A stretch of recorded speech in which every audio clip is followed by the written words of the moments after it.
तो hello friend, नमस्कार, प्रणाम। आप सबके स्वागत बा वीडियो में। तो ये वीडियो हम अपना घर पे बना रहल बानी। तो आज बर्थडे बा आप सबके superstar power star Pawan Singh ji के और बड़े भैया प्रमोद प्रेमी यादव जी के।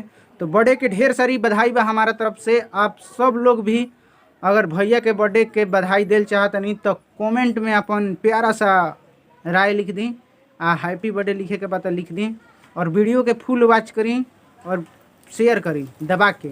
और फेसबुक पेज पर देख रहा बनी तो फेसबुक पेज के फॉलो कर दी और यूट्यूब चैनल पर देख रहा बनी तो यूट्यूब चैनल के सब्सक्राइब कर दी। घंटावा दबावल ना भूलम, कैसे कि घंटवे मेन दबा के अलाउ कर दी। कैसे कि घंटवे मेन बा। अगर कोनो भी अपडेट अगर हमारे यूट्यूब से देखल चाहतनी तो सबसे पहले अगर घंटा दबा के अलाउ करम तो पहुँची। तो आप सब लोग अलाउ कर दी सब्सक्राइब करके। और आज आप सबके सुपरस्टार पवन सिंह और प्रमोद प्रेमी यादव जी का जन्मदिन बा।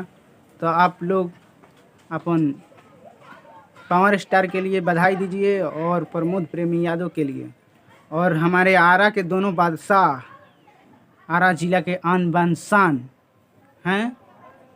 तो चलिए इन दोनों के बर्थडे पर हम अपने आवाज़ में एक गाना गा रहे हैं जो धन बड़ी जौवन जन्म दिहली तोह के मैया हो।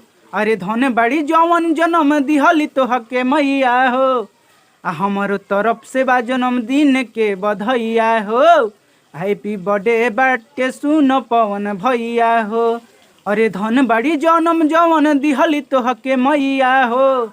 अरे धन बड़ी जन्म तोह के दिहली जवन मैया हो। हैप्पी बर्थडे बाटे प्रमोद सुन भैया हो। जन्मदिन के बा ढेर सारा बधैया हो। दोनों मिल के यही तरी भोजपुरी के गवैया हो। अरे दोनों हवा भोजपुरी के गवैया हो। जन्मदिन के बाटे ढेर सारा बधैया हो। जन्मदिन के बा बहुते बधैया हो।